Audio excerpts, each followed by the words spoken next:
Praise the lord. Hallelujah hallelujah hallelujah. మహాపరిశుద్ధుడు, మహాగణుడు, అనుదినము అనుక్షణము మన కాచి కాపాడుతూ ఆదరిస్తూ పోషిస్తున్న మన ప్రభు అయినటువంటి యేసయ్య ఘనమైన నామముకు మహిమ కలుగును గాక. ఆమేన్. హల్లెలూయా హల్లెలూయా. ఇప్పుడు వచ్చిన మీ అందరికీ మన ప్రభు అయినటువంటి యేసుక్రీస్తు వారి ఘనమైన నామములో నా హృదయపూర్వకమైనటువంటి వందనాలు తెలియజేస్తున్నాను. Praise the lord. Hallelujah hallelujah. Bible వారందరూ తెరచి దావీదు మహారాజు రాసినటువంటి కీర్తన 46వ కీర్తన 1వ వచనం జాగ్రత్త. 46 verses 1 Psalms. చదవాలి. దేవుడు మనకు ఆశ్రయమును దుర్గమునై ఉన్నాడు. ఆపత్కాలములో ఆయన నమ్ముకొనదగిన సహాయకుడు. Praise the Lord. దేవుడు మనకు ఆశ్రయమును దుర్గమునై ఉన్నాడు. ఆపత్కాలములో ఆయన నమ్ముకొనదగిన సహాయకుడు. Praise the lord. ఆపత్కాలములో మనకు సహాయం చేయవాడు మన ప్రభు అయినటువంటి యేసుక్రీస్తే. మనకు ఆపద కలిగినప్పుడు, కష్టము కలిగినప్పుడు, బాధ కలిగినప్పుడు, నిందలు అవమానములు కలిగినప్పుడు, మన అవసరాలలో, మన ఇబ్బందులలో మనకు సహాయం చేసేవాడు మన ప్రభు అయినటువంటి యేసు. ఈ లోకములో ఉన్నవారు కానీ, ఈ లోకస్తులు కానీ మనకి ఏ సహాయము చేయలేదు. వీరు చేసేటువంటి సహాయము తాత్కాలికమైనది. నిజమైనటువంటి సహాయం చేయవాడు మన ప్రభు అయినటువంటి యేసుక్రీస్తు. దావీదు మహారాజు రాసినటువంటి కీర్తన 122వ కీర్తన 1-2 వచనాల్లో రాయబడుతుంది. 121, 1-2 వచనాలు. నాకు సహాయము ఎక్కడ నుండి వచ్చును? యెహోవా వలనే నాకు సహాయము కలుగును. ఆయన భూమి ఆకాశములను సృజించినవాడు, సకల సృష్టికి ఆది సంభూతుడైన వాడు. ఆయన మాత్రమే మనకు సహాయం చేసేటువంటి దేవుడు. నాకు సహాయము ఎక్కడ నుండి వచ్చును? నా కష్టములో, నా బాధలో, నా శ్రమలో దేవా యెహోవా నాకెవరు సహాయం చేస్తారు? యేసయ్యా నీవే నాకు సహాయకుడవు. మన కష్టములో, మనము కృంగిపోయి ఉన్నప్పుడు, మనము దీన స్థితిలో ఉన్నప్పుడు, మనము సహాయ స్థితిలో ఉన్నప్పుడు, సహాయం చేసేవారు లేనప్పుడు, దిక్కులేని పరిస్థితులు మనకు అనుకూలముగా లేనప్పుడు, మనకుండే భారమై కన్నీటితో, వేదనతో, దుఃఖముతో నువ్వు, నీ భార్య, నీ భర్త, నీ బిడ్డలందరూ కృంగిపోతున్నప్పుడు నీకు సహాయం చేసేవాడు నీ దేవుడైనటువంటి యేసు ప్రభువే.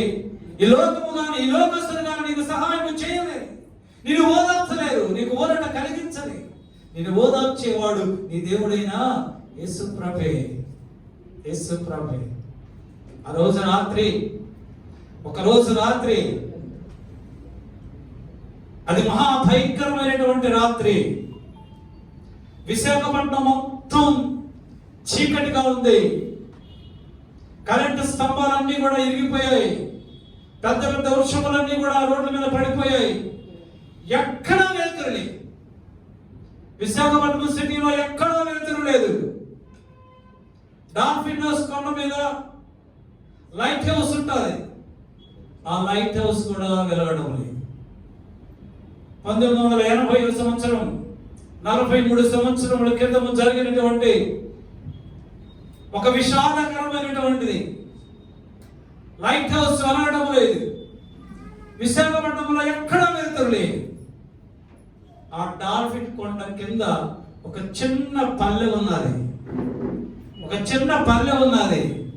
అక్కడ ఉన్న వారు అందరూ పాకల్లోనే ఉంటున్నారు. అందరూ గుడిసెలలోనే నివసిస్తూ ఉన్నారు. ఎందుకంటే వారందరూ కూడా జాలరులు.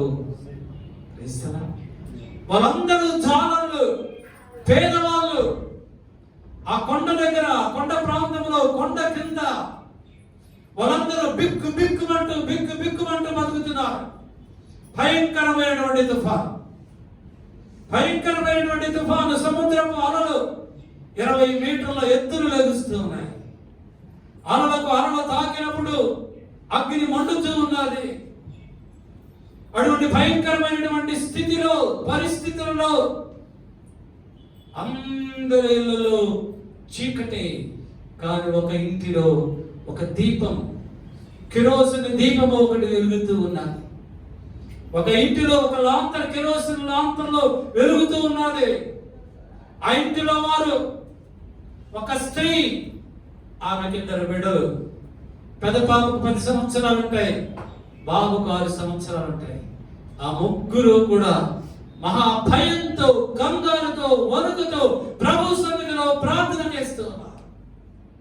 కన్నీటితో ప్రార్థన చేస్తున్నారు, గుండెలో బాదుకుంటున్నారు. ఆ చిన్న బిడ్డలకి ఏం జరుగుతుందో తెలియటం లేదు. తల్లి ఎందుకు గుండెలో బాదుకుంటుందో, ఎందుకు కన్నీటితో ఏడుస్తుందో, ఏమని ప్రార్థన చేస్తుందో, ఏమి జరగబోతుందో, ఏమి జరిగిందో తెలియనటువంటి వయస్సులో ఆ పసిబిడ్డలు ఇద్దరు తల్లితో పాటు రోధిస్తూ ఉన్నారు. ఆ తల్లి ప్రభుకి విజ్ఞాపన చేస్తూ ఉంది, దేవా యేసయ్యా నాకు సహాయం ఇచ్చేయి, ప్రభువా ఎక్కడ ఉన్నావు, నాకు సహాయం ఇచ్చేయి. నా భర్త సముద్రంలో ఉన్నాడు, చేపలు పడడానికి వెళ్ళాడు సముద్రానికి. ఆ పడవలో వెళ్ళాడు, ఏమైపోయాడు ప్రభువా సహాయం చేయి, సహాయం చేయి. నా తల్లి గుండెలు బాదుకుంది. వేకువజామున తన భర్త కొంతమందితో కలిసి ఆ పడవలో వేటకు వెళ్ళిపోయాడు. ప్రకృతి ఇంత విపరీతముగా ఉంటుందని, ఎంత భయంకరమైనటువంటి తుఫాను వస్తుందని అతను ఊహించలేదు.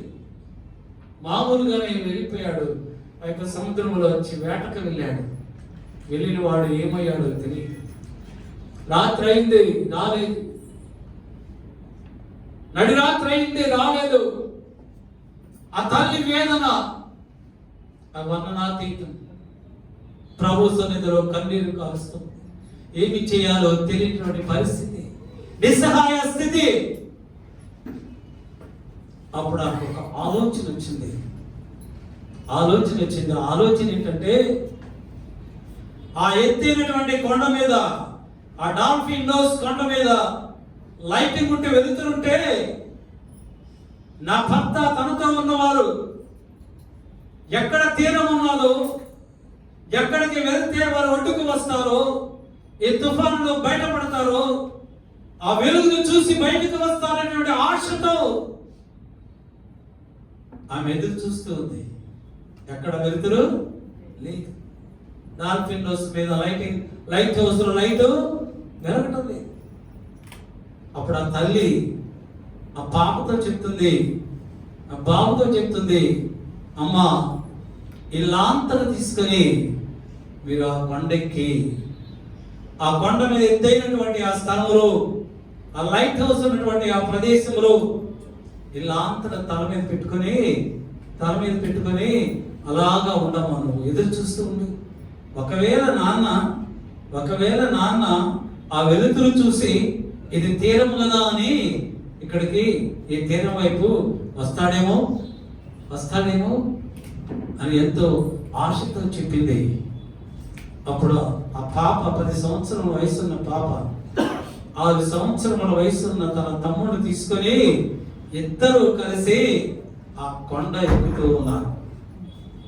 ఆ కొండ మహాభయంకరమైనటువంటి ముళ్ళ తుప్పులున్నాయి, రాళ్ళున్నాయి, పాములుంటాయి, రాత్రి వేళ మండ్రగమ్మలుంటాయి, ఏ విష జంతువులు ఉన్నాయో ఏమున్నాయో కళ్ళు చించుకున్నా కనిపించటం లేదు. ఎక్కడ చూసినా చీకటి అంధకారమే. ఎలాగా నడిచి వెళ్ళాలి? అలా అంతర పట్టుకొని ఆ ముళ్ళ తుప్పలలో నడుచుకుంటూ ఆ కొండ మీదకి ఎక్కింది. ఆ కొండ మీదకి వెళ్ళారు. ఆ పాపను తల్లి ప్రార్థన చేస్తూ ఉంది, ప్రభువా ఇదిగో పసిబిడ్డలు ఆ కొండ మీదకి వెళ్తున్నారు, నీవే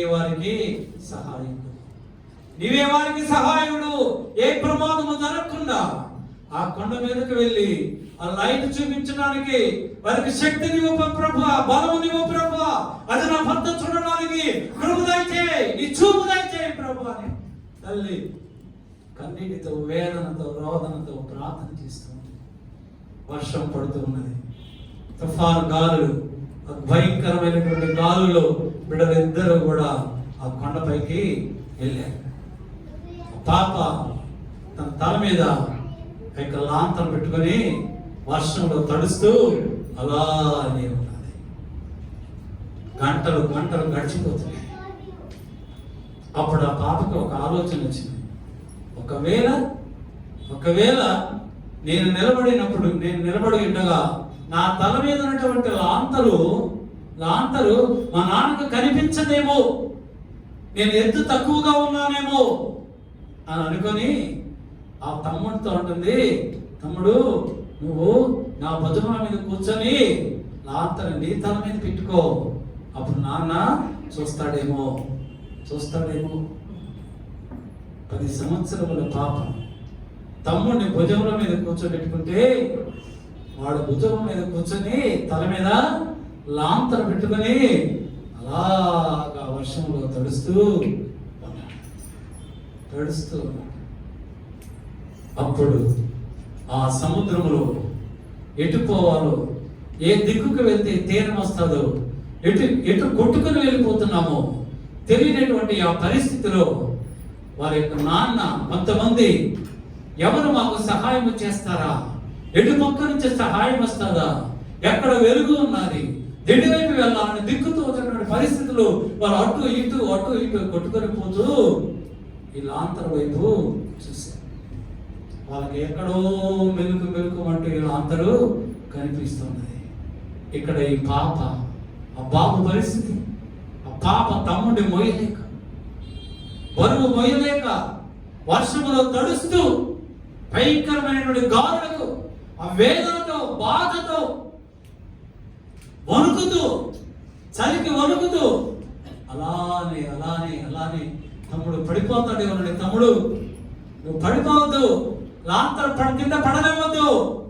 ఆ బాబు, ఆ చిన్నవాడు పసివాడు ఆ 2 చేతులతో లాంతర తల మీద పెట్టుకుని అలాగా నిలబడున్నాడు. అలాగా లక్క బుధాల మీద కూర్చున్నాడు. ఎంత భయంకరమైన పరిస్థితి, ఎంత కష్టమో ఆలోచించండి. ఇది మానవుడికి సాధ్యమా? మనుషులు చేయగలరా? ఆ వెలుగును చూసి ఆ తండ్రి రాత్రి వేళ ఒడ్డుకి వచ్చిన తర్వాత అతని ఇంటికి వెళ్ళాడు. ఇంటికి వెళ్తే భార్య కన్నీటితో రోధిస్తూ ప్రార్థన చేస్తాడు. అప్పుడు అడుగుతున్నాడు, బిడ్డలేమైపోయారు, నువ్వు ఒకదానివే ఉన్నావు అంటే ఆ తల్లి చెప్తుంది, ఇదిగో నువ్వు చూసినటువంటి ఆ వెలుగు, ఆ కాంతి నీ పిల్లలు నీకు చూపించింది. అప్పుడు పరుగున కొండ మీదకి వెళ్ళి బిడ్డల కౌగిలించుకొని వాళ్ళు తీసుకొని ముద్దాడి తన ఇంటికి తిరిగి వచ్చి ఆపత్కాలంలో మనకు సహాయం చేయవాడు మన దేవుడైన యేసయ్య. ఆయనే నీకు సహాయం చేస్తాడు. లోకము కానీ లోకస్తులు కానీ మనకు సహాయము చేయరు.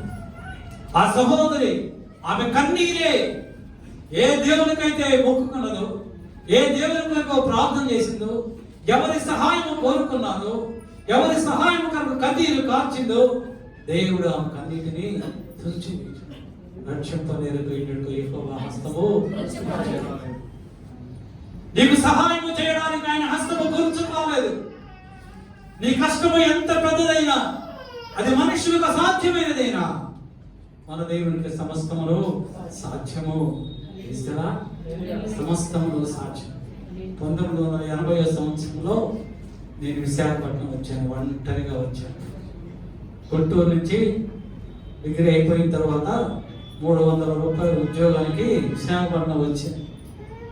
వచ్చినప్పుడు ఎక్కడికి వెళ్ళాలో తెలియక నెలకి 4-5 రోజులు ఆ లైట్ హౌస్ దగ్గరికి వెళ్ళేవాడు. 1 టౌన్ వెళ్ళి అక్కడ చిన్న పడవ లాంటిది ఉండేది, దాని మీద పోర్టు వాళ్ళు అవతలకు తీసుకెళ్ళేవాడు. అటు పక్కకు వెళ్ళి అలాగా ముళ్ళతొప్పలన్నీ ఎక్కుంటూ నడుచుకుంటూ ఆ కొండ పైకి వెళ్ళి ఆ లైట్ హౌస్ దగ్గర అక్కడ చాలాసేపు కూర్చొని అప్పుడు కిందికి వచ్చాను. ఇప్పుడైతే అందరికి కార్లు ఉన్నాయి. ఆ శ్రీకాకుళం వెళ్ళి ఏడాదికి వెళ్ళి ఆ కొండ మీదకి హ్యాపీగా వెళ్ళిపోతున్నాం. అప్పుడు రోడ్లు లేవు, మనం నడుచుకుంటూ వెళ్ళాల్సింది. క్రైస్తలా మనకు సహాయం చేయవాడు మన ప్రభు అయినటువంటి యేసయ్య. చదవండి.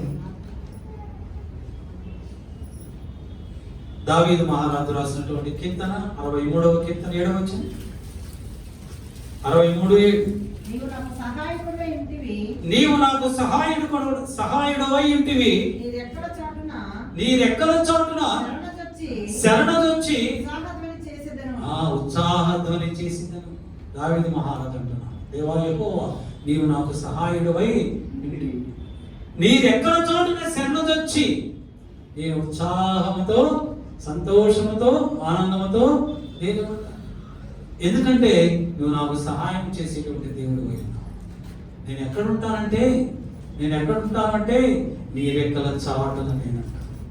వేసా నీ రెక్కల చాటున నేనున్నా. అందుకే నాకు ఉత్సాహము, సంతోషం. మనకు ఉత్సాహము, సంతోషము, ఆనందము కావాలంటే ఆయన రెక్కల చాటున మనం ఉండాలి. ఆయన రెక్కల క్రింద మనం ఉండాలి. ఆయన రెక్కలు ఉంటే ఆయన బాహువులే. ఆయన బాహువులో నీవు ఉంటే, ఆయన బాహువు నీ క్రింద ఉంటే, ఆయన కౌగిలిలో నీవు ఉంటే నిశ్చయము నీకు సంతోషము, ఆనందమే. ప్రభు నిన్ను పిలుస్తున్నాడు, నా సహోదరుడా, నా సహోదరి, నా రెక్కల కిందకు నీవు రా, నా బాహువుల కిందకు నీవు రా. నీవు సురక్షితముగా ఉంటావు, నువ్వు ఆనందంగా ఉంటావు, నువ్వు సంతోషంగా ఉంటావు.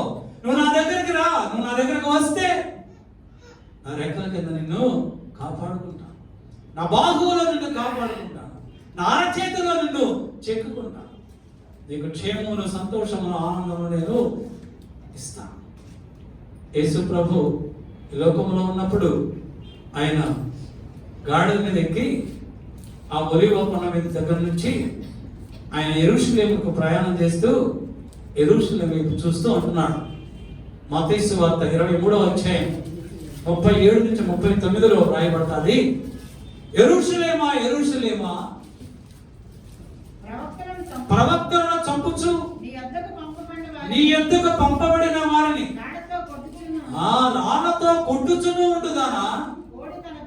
కోడి తన పిల్లలను రెక్కల కింద ఎలాగూ చేర్చుకొనునో అలాగే నేను నీ పిల్లలను ఎన్నో మారులు చేర్చుకున్నవారని ఉంటిని గాని మీరు వెళ్ళకపోయిరి.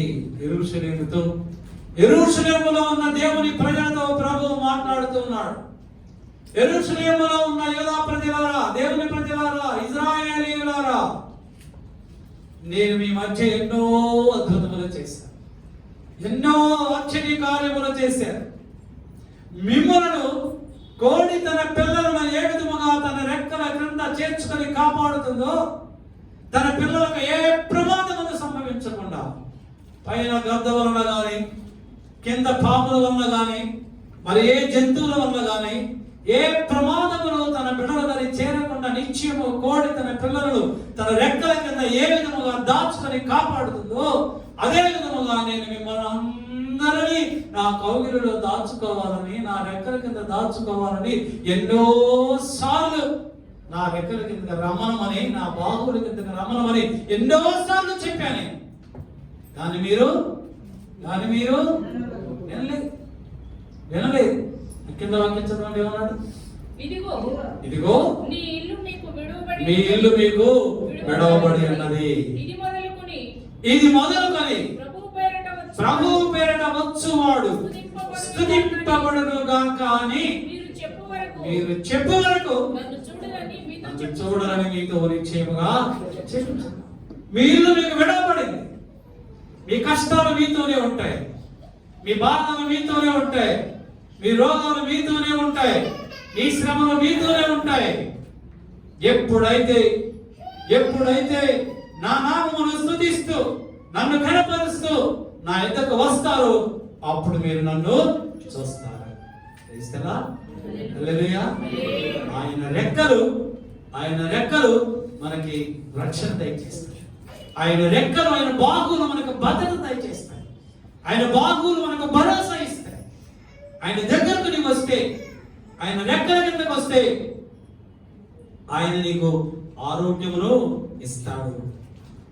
మలాకి గ్రంథం 4:2 రాయబడుతుంది. ఆయన రెక్కలు అయితే నా నామమందు భయభక్తులు గలవారు మీకు నీతి ఉదయించును. నీతి సూర్యుడు ఉదయించును, అతని రెక్కలు అతని రెక్కలు ఆరోగ్యము కలుగజేయును కనుక. ఆరోగ్యము కలుగజేయును. చాలు క్రైస్తనా. నీతి సూర్యుని యొక్క రెక్కలు, నీతి సూర్యుడు అనగా మన ప్రభు అయినటువంటి యేసుక్రీస్తు, ఆయన రెక్కలే మనకు ఆరోగ్యాన్ని ఇస్తాయి. ఎవరైతే నీకు ఆరోగ్యం ఇస్తారో, ఎవరైతే నీకు ఆశ్రయం ఇస్తారో, ఎవరైతే నీకు సహాయం చేస్తారో, ఎవరైతే నీకు తోడై ఉంటారో వారి దగ్గరకు నువ్వు వెళితే, వారి దగ్గరకు నువ్వు వెళితే, వారి సన్నిధికి నువ్వు వెళితే, వారి సముఖానికి నువ్వు వెళితే దేవుడు వారిని ఆయన నీకు ఇస్తాడు. నీకు సహాయం చేసే వారి దగ్గరకు నువ్వు వెళ్ళకుండా, నీకు ఆరోగ్యం ఇచ్చే వారి దగ్గరకు నువ్వు వెళ్ళకుండా, నీకు ఆశ్రయం ఇచ్చే వారి దగ్గరకు నువ్వు వెళ్ళకుండా, నీ ఇష్టం వచ్చిన వారి దగ్గరకు నువ్వు వెళితే ప్రభు నీకు తోడై ఉండడు. నీ కష్టాలు నీతోనే ఉంటాయి. క్రైస్తరా. హల్లెలూయా. దావీదు మహారాజు రాసినటువంటి కీర్తన 91:4 వచనం చదువు. 91 verses from Psalms. ఆయన తన రెక్కలతో నిన్ను కప్పును, ఆయన రెక్కల కింద నీకు ఆశ్రయము కలుగును. Praise the Lord. ఎక్కడ ఆశ్రయం కలుగుతుంది మనకి? ఆయన రెక్కల కింద, ఆయన రెక్కల కింద. ఎందుకంటే ఆయన రెక్కలు నిన్ను కప్పుతాయి. ఆయన రెక్కలు నీకు కవచములాగా ఉంటాయి. ఆ కవచములాగా ఉన్నప్పుడు ఆ కవచాన్ని ఛేదించుకొని ఏది కూడా నిన్ను ముట్టదు. ఆ పరిశుద్ధాత్మ అగ్ని జ్వాలనేటువంటి కవచము నీ చుట్టూ ఉన్నంత కాలము నిన్నేది అంటారు. ఏ ప్రమాదము కూడా నీ దగ్గరికి, ఏ అపాయము కూడా నీ దగ్గరికి రాదు. ఎందుకనగా ఆయన తన బాహువులో నిన్ను భద్రపరుచుకొని ఉంచుతాడు. హల్లెలూయా. హల్లెలూయా. రూతు గ్రంథం 2వ అధ్యాయము 12వ వచనంలో బోయజు అంటున్నాడు రూతుతోటి, యెహోవా నీవు చేసిన దానికి ప్రతిఫలం ఇచ్చును. ఇశ్రాయేలు దేవుడైన యెహోవా రెక్కల కింద సురక్షితముగా ఉండునట్లు నీవు వచ్చితివి. ఆయన నీకు సంపూర్ణమైనటువంటి బహుమానము ఇచ్చును. Praise the lord. యెహోవా నీవు చేసిన దానికి ప్రతిఫలం ఇచ్చును. బోయజు రూతుతో మాట్లాడుతున్నాడు. అమ్మ రూతు, యెహోవా నీవు చేసిన దానికి ప్రతిఫలం ఇచ్చును. ఏం చేసింది రూతు? ఏమి చేసింది రూతు? దేవుడైన యెహోవా దృష్టికి అంగీకారమైనవన్నీ చేసింది. దేవునికి ఇష్టమైన కార్యములన్నీ చేసింది. గనుక నీవు ఇశ్రాయేలు దేవుడైన యెహోవా యొక్క సురక్షితమైనటువంటి రెక్కల కిందకు నువ్వు వచ్చావు. ఆయనకి ఇష్టమైన కార్యములు చేసావు కనుక ఆయన రెక్కల కిందకు నువ్వు వచ్చావు. ఆయన రెక్కలు సురక్షితమైనవి. ఆయన నీకు ప్రత్యేకమైనటువంటి సంపూర్ణమైనటువంటి బహుమానము. ఎవరైతే సత్క్రియలు కలిగిన వారై, మంచి నడవడి కలిగిన వారై, మంచి క్రియలు కలిగిన వారై ప్రభు సన్నిధికి వస్తారో, ప్రభు సముఖమునకు వస్తారో వారికి ఆయన అంటున్నాడు సంపూర్ణమైనటువంటి బహుమానం. Richly rewards. సంపూర్ణమైనటువంటి బహుమానం. అంతకంటే శ్రేష్టమైనటువంటి బహుమానము లేదు. ఉన్నతమైనటువంటి బహుమానము ప్రభు ఇస్తాడు. ఎవరికి ఇస్తాడు? ఎవరిని ఆయన రెక్కల కింద చేర్చుకుంటాడు, ఎవరిని ఆయన రెక్కల కింద చేర్చుకుంటాడు, ఎవరికి ఆయన ప్రతిఫలం ఇస్తాడు, ఎవరిని కాపాడుతాడు, ఎవరికి ఆశ్రయంగా ఉంటాడు ఆయన, ఎవరికి ఆశ్రయం? ఎవరైతే ఆయనకి ఇష్టమైనటువంటి కార్యములు చేస్తారు, ఆయనకు అంగీకారయోగ్యమైనటువంటి జీవితాన్ని కొనసాగిస్తారు, ఆయన దృష్టిలో యోగ్యులుగా ఉంటారు, వారిని మాత్రమే ఆయన తన బాహువులో భద్రపరుచుకుంటాడు, తన రెక్కల కింద చేర్చుకుంటారు. ఆయన వారికి సంపూర్ణమైనటువంటి శ్రేష్టమైనటువంటి ఈవులను బహుమానములను దేవుడు అనుగ్రహిస్తాడు. దావీదు అంటున్నాడు 44వ కీర్తన 3వ వచనములో, 44వ కీర్తన 3వ వచనములో దావీదు అంటున్నాడు, వారు తమ ఖడ్గము చేత దేశమును స్వాధీనపరుచుకొనలేదు, వాని బాహువు వారికి జయమివ్వలేదు. నీవు వారిని కటాక్షించితివి కనుక దక్షిణ హస్తమే నీ దక్షిణ హస్తమే బాహువే నీ బాహువే నీ ముఖ నీ ముఖ కాంతియే కాంతియే విజయము కలుగజేసెను. వారికి విజయము కలుగజేసెను. దావీదు అంటున్నాడు ఎవరి గురించి? తన పితరులైనటువంటి ఇశ్రాయేలీయుల గురించి. ఇశ్రాయేలీయులను దేవుడు ఐగుప్తు దేశములో నుండి పాలు తేనెలు ప్రవహించు కనాను దేశమునకు తీసుకుని వచ్చింది ఇశ్రాయేలీయులు తమ ఖడ్గము చేత కాదు, తమ బలము చేత కాదు, తమ శక్తి చేత కాదు, శత్రువులను చంపినది, శత్రువుల మీద విజయం పొందుకున్నది. దేవాది దేవుడైనటువంటి యెహోవా దేవుడు కరుణా కటాక్షముల వలన, ఆయన కృప చేత, ఆయన కనికరము చేత ఆయనే తన ప్రజలకు తోడుగా ఉండి, ఆయన ఐగుప్తులో ఉన్నటువంటి బంధకాల నుంచి దేవుడు తన ప్రజలకు తోడై ఉండి తన బాహువులు చాపి పగలు మేఘస్తంభమై రాత్రి అగ్నిస్తంభమై వారికి తోడుగా ఉండి వారిని పాలు తేనెలు ప్రవహించే దేశములకు స్వాస్థ్యముగా వారిని నడిపించెను. Praise the lord. హల్లెలూయా. ఆయన బాహువు నడిపించింది, ఆయన బాహువే విజయం ఇచ్చింది. శత్రువులను జయించడానికి కావలసినటువంటి సామర్థ్యం ఇచ్చిన వాడు మన దేవుడైనటువంటి యెహోవా. Praise the lord. Hallelujah, hallelujah, hallelujah, hallelujah. యోగోక్తులు అన్నాడు 12వ అధ్యాయం 6వ వచనంలో, వారు తమ బాహుబలమే తమ దేవుడు అనుకుందరు. వారు తమ బాహుబలమే తమ దేవుడు అనుకుందరు. ఎవరు వారు? అన్యులు, విగ్రహారాధికులు. వారు అనుకుంటారు దేవుని ఎరుగని ప్రజలు అనుకుంటారు. వారికి ఉన్నటువంటి శక్తిని బట్టి, వారికి ఉన్నటువంటి బాహుబలమును బట్టి, వారికి ఉన్నటువంటి సైన్యమును బట్టి, వారికి ఉన్నటువంటి అధికారమును బట్టి వారు బలవంతరమని వారు అనుకుంటారు. కానీ దేవుని బిడ్డలైతే మేము బలవంతులము కాదు, మేము బలహీనులము. మా దేవుడు బలవంతుడైన దేవుడు, మాకు విజయం ఇచ్చేటువంటి దేవుడు, బలవంతుడైనటువంటి దేవుడు. బలహీనమైనటువంటి మమ్మల్ని జ్ఞాపకం చేసుకుని మేము కష్టములో ఉన్నప్పుడు, మా శత్రువులు మా మీదకి వచ్చినప్పుడు మా దేవుడు మాకు తోడయుండి ఆయన హస్తమే మా పక్షముగా యుద్ధము చేసి శత్రువుల మీద మాకు జయమను కలిగిస్తుంది. అన్యులు అనుకుంటారు, విగ్రహారాధికులు అనుకుంటారు, వారి సహాయం కొరకు వారు అనేక మంది విగ్రహారాధికుల్ని, అన్యుల్ని వారు ఆశ్రయిస్తారు. మనమైతే మనకు సహాయం చేయవాడు మన ప్రభు అయినటువంటి యేసుక్రీస్తు. నీ అవసరాలలో, నీ ఇబ్బందులు నీకు సహాయం చేసే నీ దేవుడైనటువంటి యేసు ప్రభువును మాత్రమే నువ్వు సహాయం కోరుకోవాలి. ఆయన మాత్రమే సహాయము చేసేటువంటి దేవుడు. ఎందుకనగా భూమి ఆకాశములను సృష్టించిన వారికి అసాధ్యమైనను ఏది కూడా లేదు. యెహోవాకు అసాధ్యమైనది ఏదైనా కలదా? మోషే యెహోవాకు అసాధ్యమైనది ఏదైనా కలదా? నా ప్రజలైనటువంటి ఇశ్రాయేలీయులకు చెప్పు, రేపు ఉదయకాలమున వారికి కావలసినటువంటి విస్తారమైనటువంటి మాంసంలో పూరేలను వారికి అనుగ్రహిస్తున్నారు. వారు తృప్తిగా తిని, వారు తినంత వరకు తిని వారు కూర్చుకోమని దేవుడు మోషేతో చెప్తున్నాడు.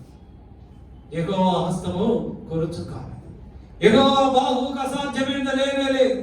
ఎర్ర సముద్రంలో పాయలుగా చీల్చినటువంటి బాహు యెహోవా బాహువే. ఆయన శక్తి చేతనే ఎర్ర సముద్రము పాయలుగా చీల్చబడింది. యోర్దాను రెండు పాయలుగా చీల్చినది ఆయన బాహువే. బండ నుంచి నీళ్లు తెప్పించిన వాడు ఆయన బాహువే. ఆయనకు అసాధ్యమైనది లేదు. శద్రకు మేషకు అబేద్నెగోను గుండములో నుంచి బయటికి రప్పించి రక్షించినటువంటి దేవుడు మన దేవుడైనాడు. దానియేలును సింహపు గుహలో పడవేసినప్పుడు సింహముల నోట నుంచి కాపాడినటువంటి దేవుడు, దానియేలుకు సహాయం చేసినటువంటి దేవుడు నీ దేవుడైనటువంటి యెహోవా. ఆయన మనపక్షముగా ఉన్నాడు. ఆయన దృష్టిలో నువ్వు యథార్థముగా ప్రవర్తిస్తే దేవుడు నీకు తోడై ఉంటాడు, దేవుడు నీకు సహాయకుడై ఉంటాడు. Praise the lord. Hallelujah, hallelujah. 2వ దినవృత్తాంతముల గ్రంథం 29వ అధ్యాయం 2వ వచనం చదవండి. 2వ దినవృత్తాంతములు, సెకండ్ క్రానికల్స్ 29 వర్సెస్ 2 చదవాలి. అతడు తన పితరుడు దావీదు చర్య అంతటి ప్రకారము, హిజ్కియా తన పితరుడు దావీదు చర్య అంతటి ప్రకారము యెహోవా దృష్టికి యథార్థముగా ప్రవర్తించెను. Praise the lord. Hallelujah, hallelujah. హిజ్కియా ఎలాగా ప్రవర్తించాడు? ఎలాగా ప్రవర్తించాడు దేవుని యెహోవా దృష్టికి? యథార్థముగా ప్రవర్తించాడు. 2వ దినవృత్తాంతముల గ్రంథం 32వ అధ్యాయం 8వ వచనంలో రాయబడుతుంది, మాంస సంబంధమైన బాహువే అతనికి అండ మనకు సహాయము చేయుటకును మన యుద్ధమును జరిగించుటకును మన దేవుడైన యెహోవా మనకు తోడుగా ఉన్నాడు. హల్లెలూయా, హల్లెలూయా.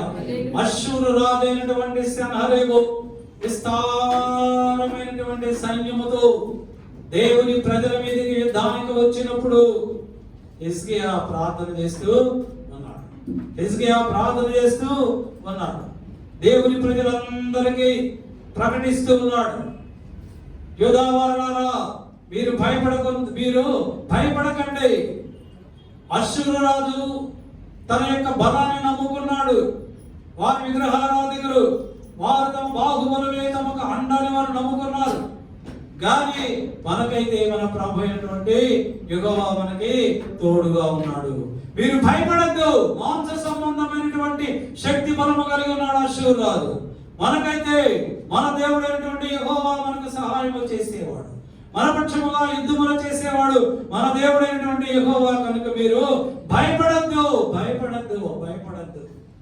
దేవుడు హిజ్కియా పక్షముగా ఉండి, దేవుని ప్రజల పక్షముగా ఉండి, హిజ్కియా దేవుని దృష్టికి యథార్థముగా ఉన్నాడు కనుక గొప్ప విజయాన్ని దేవుడు తన ప్రజలకి గొప్ప విజయాన్ని అనుగ్రహించాడు. దేవుని నమ్ముకోవాలి, ప్రభువుని నమ్ముకోవాలి. మనకు సహాయం చేసేవాడు మన ప్రభు అయినటువంటి యేసయ్య. ఆయన దృష్టిలో నువ్వు యథార్థముగా ప్రవర్తించాలి. ఆయన వాక్కుని శ్రద్ధగా నువ్వు వినాలి. చదవండి నిర్గమకాండం 19వ అధ్యాయం 4వ వచనం. Exodus 19:4. నిర్గమకాండం 19వ అధ్యాయం 4వ వచనం. నేను ఐగుప్తీయులకు ఏమి చేసితినో మిమ్మును గ్రద్ద రెక్కల మీద మోసి నా యొద్దకు మిమ్మును ఎట్లు చేర్చుకొంటినో మీరు చూచితిరి. కాగా మీరు నా మాట శ్రద్ధగా విని నా నిబంధనను అనుసరించి నడిచిన ఎడల మీరు సమస్త దేశ జనులలో నాకు స్వకీయ సంపాద్యమగుదురు. సమస్తమును నావే కదా. మీరు నాకు యాజక రూపమైన రాజ్యముగాను పరిశుద్ధమైన జనముగాను ఉందురని చెప్పుము. హల్లెలూయా, హల్లెలూయా. నేను ఐగుప్తీయులకు ఏమి చేసినాను? ఐగుప్తీయులకు నేను ఏమి చేశాను మీ అందరికి కూడా తెలుసు. మీరు నా మాట శ్రద్ధగా విని, ఆయన మాట శ్రద్ధగా మనం విని ఆయన నిబంధనను అనుసరించి నడిచిన ఎడలా, ఎలా అనడం మనం ప్రభు చేసినటువంటి నిబంధన, ప్రభు చేసినటువంటి వాగ్దానములను, ప్రభు చేసినటువంటి ఆ 10 కమాండ్మెంట్స్ ని ఎవరైతే శ్రద్ధగా విని ఆలకించి వాటి ప్రకారము నడుస్తారో వారిని నా దేశములకు స్వాస్థ్యముగా చేస్తాను. నా స్వకీయ సంపాద్యముగా నా జనులుగా నేను మిమ్మల్ని చేస్తాను. మరి ఆయన నిబంధనను మనము పాటిస్తున్నామా? ఆయన నిబంధనను మనము పాటిస్తే ఆయన మనల్ని ఏ విధంగా చేస్తానంటున్నాడు? యాజకులుగా చేస్తాను. తన స్వకీయ సంపాద్యముగా చేసుకుంటానంటున్నాడు, తన జనులుగా చేసుకుంటానంటున్నాడు. మనం ఆయన జనులుగా ఆయన ఉండాలి అంటే, ఆయనకు స్వకీయ సంపాద్యముగా మనం ఉండాలి అంటే, ఆయన స్వాస్థ్యముగా మనం ఉండాలి అంటే ఆయన నిబంధనను మనము అనుసరించాలి, ఆయన నిబంధనను మనము పాటించాలి, ఆయన వాక్కుని శ్రద్ధగా మనము వినాలి. నిర్గమకాండం 15వ అధ్యాయం 26వ వచనంలో రాయబడుతుంది, నీ దేవుడైన యెహోవా వాక్కు శ్రద్ధగా విని ఆయన దృష్టికి న్యాయమైనది చేసి ఆయన ఆజ్ఞకు విధేయులై ఆయన కట్టడలన్నిటినీ అనుసరించి నడిచిన ఎడల ఆయన కట్టడలన్నింటినీ అనుసరించి నడిచిన ఎడల నేను ఐగుప్తీయులకు కలుగజేసిన నేను ఐగుప్తీయులకు కలుగజేసిన రోగములలో ఏదీను మీకు రానియను నిన్ను స్వస్థపరచు యెహోవాను నేనే. ఇసరా హల్లెలూయా. నిన్ను స్వస్థపరచు యెహోవాను నేనే. నీకు సహాయం చేసేటువంటి దేవుడును నేనే. నీకు తోడైనటువంటి దేవుడును నేనే. నేనే మిమ్మల్ని నా రెక్కల కింద చేర్చుకొని మిమ్మల్ని సురక్షితముగా ఉంచేటువంటి దేవుడును నేనే. నేనే నేనే నా వాక్యమును శ్రద్ధగా విని. మరి వాక్యమును శ్రద్ధగా వింటున్నాం మనం. శ్రద్ధగా వినాలి వాక్యం. ఇటు విని ఈ చెవులో విని ఆ చెవులో దాన్ని వదిలేయకూడదు. వదిలేస్తే ఆ వాక్యములో ఉన్న మాధుర్యం మనకు తెలియదు. వదిలివేస్తే ఆ వాక్యం ద్వారా ప్రభు మనతో ఏం మాట్లాడుతున్నాడో మనకు తెలియదు. ఆ వాక్యం ద్వారా ప్రభు మనకు ఏమి చెప్పనుద్దేశించి ఉన్నాడో మనకు తెలియదు. దైవజనుడు వాక్యమును ప్రకటించుతున్నప్పుడు ఆ వాక్యము దైవజనుడు మాట్లాడేది వాక్యము కాదు. పరిశుద్ధాత్మ దేవుడే దైవజనులో ఉండి ఆ వాక్యం మనతో మాట్లాడుతున్నప్పుడు ఆ వాక్యములకు విధేయులమై ఆ వాక్యమును విని వాక్య ప్రకారం మనము జీవించినప్పుడు ఆయనే మనకు సహాయకుడైన మనల్ని నడిపిస్తాడు. Praise the lord. హల్లెలూయా. రెండవ దినవృత్తాంతముల గ్రంథం 14వ అధ్యాయం 11వ వచనం చదవండి. రెండవ దినవృత్తాంతం 2 Chronicles 14:11. ఆశా తన దేవుడైన యెహోవాకు మొరపెట్టి యెహోవా విస్తారమైన సైన్యము చేతిలో ఓడిపోకుండా బలము లేని వారికి సహాయము చేయుటకు నీకన్నా ఎవరు వేరు. మా దేవా యెహోవా మాకు సహాయము చేయము. నిన్నే నమ్ముకుని ఉన్నాము. ఆసా యూదారాజు ఏమంటున్నాడు? యెహోవా విస్తారమైనటువంటి సైన్యము చేతిలో ఓడిపోకుండా బలము లేని వారికి సహాయము చేయవాడు. సహాయము చేయవాడు నీకన్నా ఎవరు లేరు ప్రభా. ఎంత నమ్మకముతో విశ్వాసముతో ఆసా ప్రభుని గురించి ప్రభుకు మొరపెడుతూ ఉన్నాడు. 14వ అధ్యాయం 2వ వచనం చదవండి. ఆసా తన దేవుడైన యెహోవా దృష్టికి అనుకూలముగాను యథార్థముగాను నడిచాను. చాలు. ఎలాగా నడిచాడు ఆసా? యెహోవా దృష్టికి అనుకూలముగాను యథార్థముగాను నడిచాడు. ప్రభు దృష్టికి అనుకూలముగాను యథార్థముగాను నడిచాడు. కనుకనే ప్రభు నుండి విశ్వాసం ఉంచిన వాడై ఆ యొక్క కూషు దేశపురాధైనటువంటి జరకు 1000 సైన్యముతో యుద్ధానికి వచ్చాడు. ఎంతమంది? 1000 సైన్యం అంటే 10 లక్షల మంది. ఆ దినాలలో 10 లక్షల మంది సైన్యముతో దేవుని బిడ్డైనటువంటి ఆసా మీదకి యుద్ధానికి వచ్చినప్పుడు ఆసా ఏమాత్రము కూడా భయపడదు. ఏమాత్రము భయపడరా. ప్రభు సన్నిధికి వెళ్ళి ప్రార్థన చేస్తున్నాడు. బలము లేని వారికి బలం ఇచ్చేవాడవు నీవే. విస్తారమైనటువంటి సైన్యములు జయించగలిగిన వాడవు నీవే. దేవా యెహోవా మా పక్షముగా నువ్వు యుద్ధం చేయి. 12వ వచనం చదవండి. యెహోవా కూషీలను ఆసా ఎదుటను యోధావారి ఎదుటను నిలువనీయక వారిని మొత్తినందున వారు పారిపోయిరి. తన ప్రజల పక్షముగా యుద్ధములు చేయవాడు మన దేవుడైనటువంటి యెహోవా.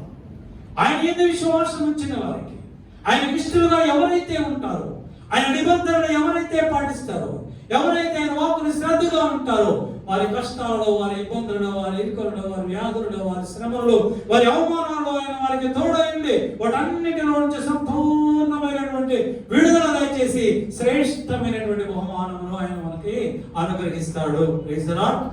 హల్లెలూయా, హల్లెలూయా. ఆయన సన్నిధిలో, ఆయన సముఖములో నిత్యం మనము సంతోషముగా ఆనందముగా ఉండాలి అంటే ఆయనకి ఇష్టమైన వారిగా మనము జీవించినప్పుడు సహాయం ఆయన యొద్ద నుండి వస్తాడు. మనమేమి కూడా కంగారు పడనక్కర్లేదు. మనమేమి ఎవరి దగ్గరికి యాచించనక్కర్లేదు. దేవుడి ఆలోచన ఇచ్చి నడిపిస్తాడు. ఎందువలనగా ఆయన ఆలోచనకర్త ఉన్నాడు. ఎవరి దగ్గరికి వెళ్ళాలి, ఎలాగ వెళ్ళాలి, ఎవరిని సంపాదించాలి, ఏం చేయాలి, ఎవరిని ప్రేరేపించాలో ప్రభువే మన పక్షముగా వారిని ప్రేరేపించి మన పక్షముగా గొప్ప కార్యములు చేస్తాడు. కనుక మనము దిగులు పడనక్కర్లేదు, భయపడనక్కర్లేదు. Praise the lord. చదవండి చివరిగా దావీదు మహారాజు రాసినటువంటి కీర్తన 20, 21, 22. Psalms 89 verses 20, 21, 22. ఆపత్కాలమందు యెహోవా నీకు ఉత్తరమిచ్చునుగా. యాకోబు దేవుడు నామమున నిన్ను ఉద్ధరించునుగాక. పరిశుద్ధ స్థలములో నుండి ఆయన నీకు సహాయం చేయునుగాక. పరిశుద్ధ స్థలములో నుండి ఆయన నీకు సహాయం చేయునుగాక. నిన్ను ఆదుకొనుగాక. ఆదుకొనుగాక. ఆయన నీవు నైవేద్యమన్నింటినీ జ్ఞాపకం చేసుకొనుగాక. జ్ఞాపకం చేసుకొనుగాక. అంగీకరించునుగాక. నీ కోరికను సిద్ధింపచేసి. నీ కోరికను సిద్ధింపచేసి. నీ ఆలోచన యావత్తును సఫలపరచునుగాక. యెహోవా నీ రక్షణను బట్టి విజయోత్సాహం చేయుచున్నాము. చాలు. నా సేవకుడైన దావీదును నేను కనుగొని ఉన్నాను. నా పరిశుద్ధ తైలముతో అతను నేను అభిషేకించి ఉన్నాను. నా చెయ్యి ఎడతెగక అతనికి తోడై ఉండెను. నా బాహుబలం అతన్ని బలపరచును. ఏ శత్రువు అతని మీద జయమునందడు. హల్లెలూయా. నా సేవకుడైన దావీదును నేను కనుగొని ఉన్నాను. Praise the lord, praise the lord, praise the Lord. ఈ పునరుద్ధాన దినమందు ఈ మధ్యాహ్న సమయములో ప్రభు మనలందరినీ ఆయన కనుగొని ఉన్నాడు. మనలందరినీ ఆయన చూసి ఉన్నాడు.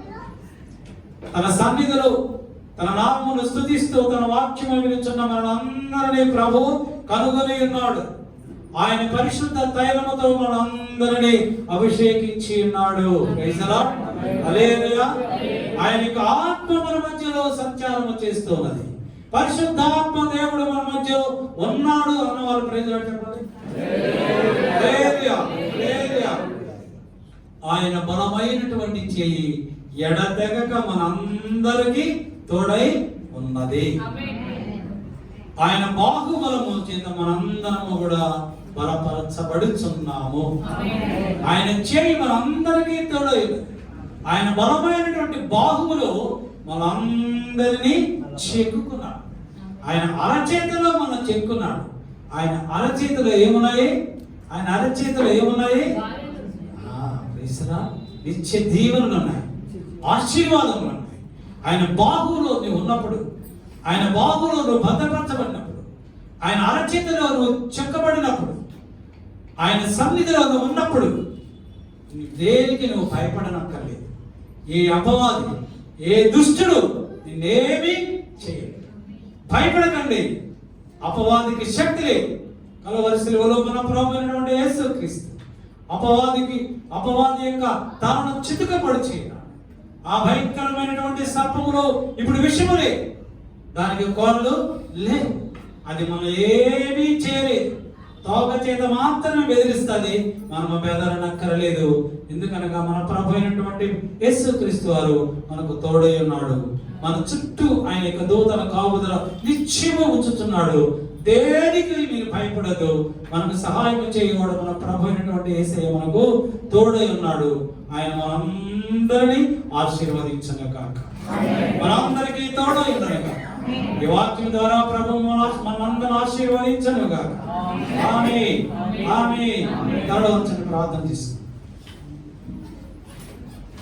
మహాపరిశుద్ధుడు, మహాకరుణకు మా ప్రభు మా యేసయ్య, ఆశ్చర్యకరుడవు, ఆలోచనకర్తవు, నిత్యుడు తండ్రివి, సమాధానములకు దేవుడు మా ప్రభు మా యేసయ్య, ఈ పునరుత్థాన దినమందు నీ దాసుని ముఖాంతం నుండి నీవు మాట్లాడినటువంటి అతి శ్రేష్టమైనటువంటి లేఖనములను బట్టి మీకు స్తోత్రాలు దేవా. నీ బాహువు బలమైనదని, నీ బాహువు నీ ప్రజలకు సహాయం చేసేదని మా అందరితో నువ్వు మాట్లాడావు ప్రభు. మా పితరులైనటువంటి హిజ్కియా అనే ఆశాన్ని మా ఎదుట నిచ్చావు ప్రభు.